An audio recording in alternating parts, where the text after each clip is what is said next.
Hello friends, একে tips YouTube চ্যানেলে তোমাদের প্রত্যেককে ওয়েলকাম। আশা করি ভালো আছো। আজকের এই ভিডিওর মূল বিষয় হলো ইন্টারভিউ দিতে যাওয়ার আগে কি কি প্রিপারেশন তোমার দরকার।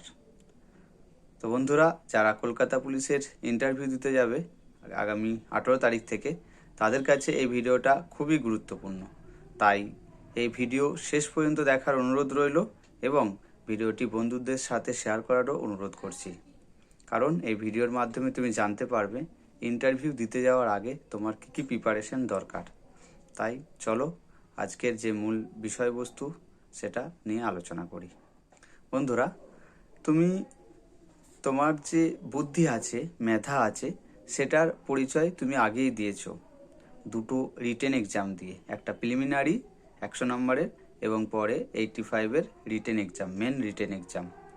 এবং তুমি যে শারীরিকভাবে সক্ষম সেটাও তুমি প্রমাণ করেছো ফিজিক্যাল মেজারমেন্ট টেস্ট এবং ফিজিক্যাল এফিসিয়েন্সি টেস্টের মাধ্যমে। লাস্ট স্টেজে তোমাকে কতগুলো জিনিসকে লক্ষ্য রাখতে হবে, যেগুলো লক্ষ্য রাখলে তোমার এই জবটা বা এই সার্ভিসটা পাওয়া কিন্তু অনেকটা ইজি হয়ে যাবে।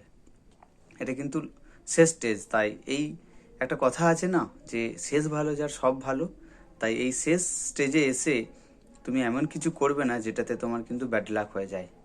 তাই লাকটা যাতে ভালো হয় সেই কারণেই আজকের কিছু কথা আমি তোমাদের সাথে শেয়ার করব। আশা করি মনোযোগ দিয়ে ভিডিও দেখবে। তো প্রথমেই দেখো, তুমি যে জিনিসগুলো খেয়াল রাখবে, তোমাকে এগুলো প্রিপারেশনটা নিতে হবে আগে থেকেই। সেটা হচ্ছে 1 নম্বর হচ্ছে তোমার পোশাক পরিচ্ছদ। পুলিশে বা ডিফেন্সে বিশেষ করে স্মার্টনেসটা দেখা হয়। স্মার্টনেসের সাথে যদি তুমি কথা বলা থেকে শুরু করে তোমার সামনে যে অ্যাপিয়ারেন্সটা, কথা বলার ভঙ্গি, তুমি মানুষের সাথে কিভাবে কথা বলছো, মানে বডি ল্যাঙ্গুয়েজ, এটা কিন্তু অনেকটাই তোমাকে বুঝিয়ে দিতে হবে। আর বন্ধুরা, ইন্টারভিউ তোমার হাতে, তুমি যেদিকে তাদেরকে চালনা করবে ওনারা কিন্তু তোমাকে সেই পথেই নিয়ে যাবে। তাই এমন কিছু করবে না যাতে উল্টো কোনো পথ অবলম্বন করতে হয়। তুমি তোমার মানে প্রেজেন্ট যে উইটস, উপস্থিত বুদ্ধি, এই উপস্থিত বুদ্ধি দিয়ে কিন্তু ইন্টারভিউ তুমি ক্র্যাক করতে পারবে। মানে একটা ভালো ইন্টারভিউ দিয়ে তুমি স্যাটিসফ্যাকশন হতে পারবে যে না, ইন্টারভিউ আমার ভালো হয়েছে। তাই প্রথমেই বলবো পোশাকটা তুমি চয়েস করবে। এটা হচ্ছে একটা লাইট কালার জামা, সেটা হোয়াইট, নেভি ব্লু বা পিঙ্ক হতে পারে। খুব টাইট ফিটিং না, বেশ ফর্মাল টাইপের হবে। এবং প্যান্টটা হবে, শার্টটার কথা হলো, এবার প্যান্টটা হবে তোমার ব্ল্যাক।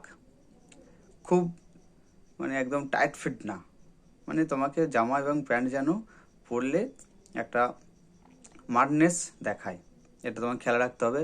বেল্ট হবে লেদারের ব্ল্যাক। আর শুটাতে অনেকে চিন্তিত আছে, অনেকেই জিজ্ঞাসা করছে শু কেমন হবে। তো বলবো শুটার ক্ষেত্রে ওই লেস দেওয়ার যে শুগুলো হয় ওটাতেই ভালো লাগবে, ব্ল্যাক কালার। আর সামনের পোর্শনটা মানে টোয়ের দিকটা যেন খুবই ছোঁচালো না হয়, মানে রাউন্ড শেপটা রাখার চেষ্টা করবে, তাহলে কিন্তু পুরো গেট আপটা তোমার ভালো লাগবে।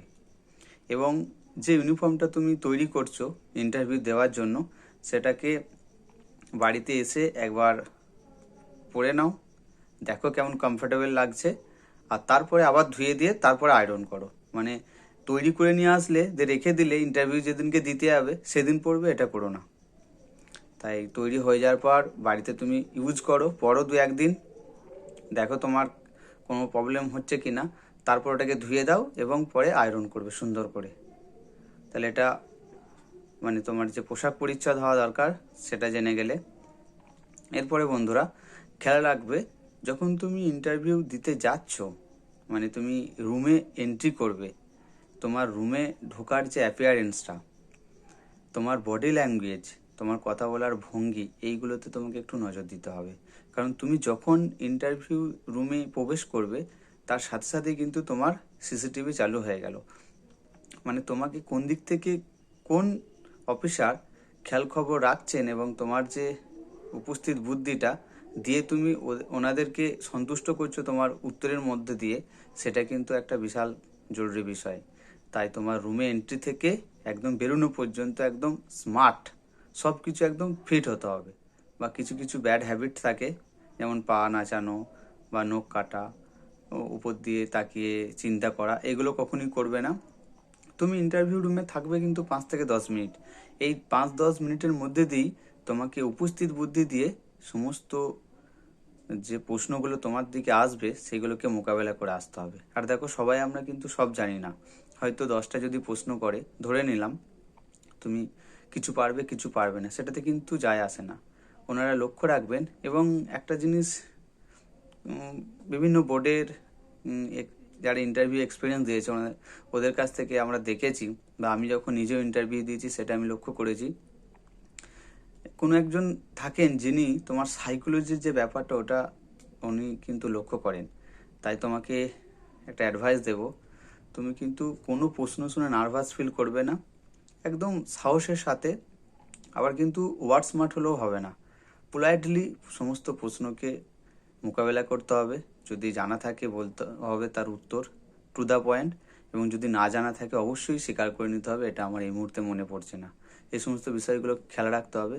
তোমার বডি ল্যাঙ্গুয়েজটা কিন্তু মানে উইক মাইন্ডে কখনো হবে না, একদম ফিটনেসের সাথে একদম তোমার যে উত্তরটা তুমি দিতে চাইছো, যেটা বোঝাতে চাইছো, যেন টু দ্য পয়েন্ট হয়।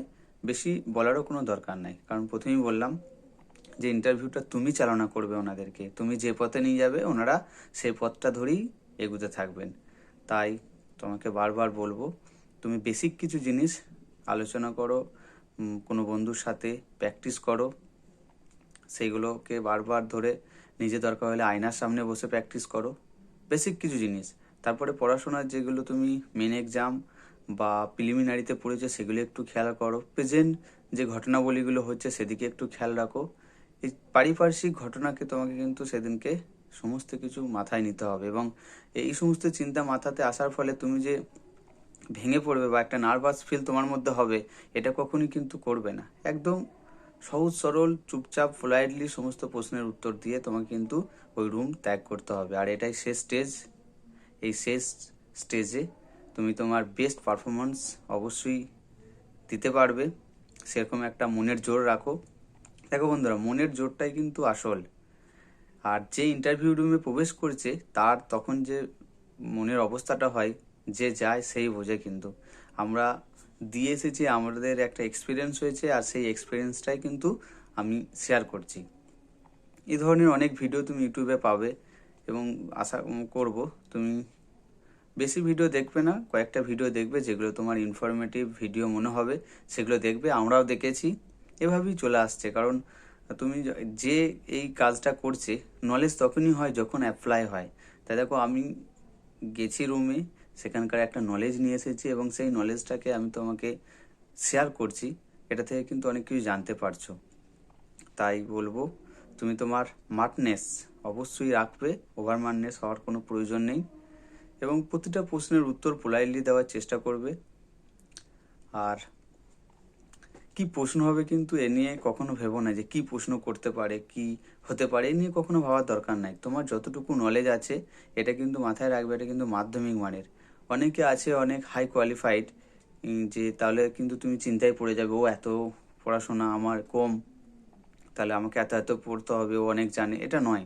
ইন্টারভিউ রুমটা কিন্তু ওনারা যারা যারা থাকবেন, যে সমস্ত ব্যক্তিরা থাকবেন, কিন্তু হাই লেভেলের। এটাই হচ্ছে সম্মানের চাকরি, ডিসিপ্লিনের চাকরি। সবসময় ডিসিপ্লিনটাকে মেনটেন করতে হবে। আর আমরা কিন্তু এই চাকরিটা করব, এটা একটা এমন একটা চাকরি যে চাকরিতে কিন্তু আমরা অশোক স্তম্ভ নিয়ে চাকরি করব, বেল্ট টুপির সাহায্যে চাকরি করব, ডিসিপ্লিনের সাথে। তাই তুমি যেদিন থেকে ইন্টারভিউ রুমে ওই সাহেবদের সামনে যাচ্ছ, সেদিন থেকেই কিন্তু তোমার ডিসিপ্লিন শুরু হয়ে গেল। যতদিন এই পুলিশ লাইফে থাকবে তোমাকে এই ডিসিপ্লিনটা মেনটেন করতে হবে। তাই আশা করব তুমি যখন ইন্টারভিউ রুমে প্রবেশ করবে সেই ডিসিপ্লিনটা তোমার মধ্যে থাকবে। চুলটা ছোট ছোট করে কাটবে, যেন খুব স্মার্ট লাগে, দেখতে খুব ভালো লাগে। যে খুব জুলপি অনেকটা বড় হয়ে গেল, এটা নয় কখনোই। সেভ করবে, সেভিংটা ঠিকঠাক করতে হবে। যেদিন যাবে সেদিন সম্ভব হলে করে নেবে, বা তার আগের দিন রাতে করে নিতে পারো। তো এই সমস্ত বিষয়গুলো খেয়াল রাখতে হবে। পরবর্তী দিনে আরও ইন্টারভিউ এক্সপিরিয়েন্সের ভিডিও আমি শেয়ার করব তোমাদের সাথে, বিভিন্ন আমার বন্ধুদেরকে নিয়ে আসার চেষ্টা করব। স্যারদের উপদেশ নেওয়ার চেষ্টা করব, যাতে তোমাদের মধ্যে একটা জোশ বা মনের জোর তৈরি করতে পারি, এবং এখান থেকেও কিছু তোমরা একটা নিতে পারো যে না, এই জিনিসটা এই জায়গা থেকে শিখলাম। শিক্ষার কিন্তু শেষ নেই। আমরা প্রতিটা জায়গা থেকে শিক্ষা নিয়ে কিন্তু একটা পরিপূর্ণ লাইফ তৈরি করব। আর একবার সিলেক্টেড হয়ে গেলে একদিন হয়তো তুমিও এই জায়গায় আসবে। হয়তো তুমি পরবর্তী যে সমস্ত বন্ধুরা ইন্টারভিউ দেবে তাদের সামনে তুমি তোমার ইন্টারভিউয়ের এক্সপিরিয়েন্স শেয়ার করবে। এটাই তো এইভাবেই চলে আসবে জেনারেশন আফটার জেনারেশন। তো বন্ধুরা, এর পরবর্তীতে আরও তোমাদের যদি কোনো জানার থাকে অবশ্যই কমেন্টে জানিয়ে অবশ্যই বন্ধুদের সাথে ভিডিওটা শেয়ার করে দেবে। পরবর্তী আবার অন্য কোনো ভিডিওয় দেখা হচ্ছে। ভালো থেকো। জয় হিন্দ।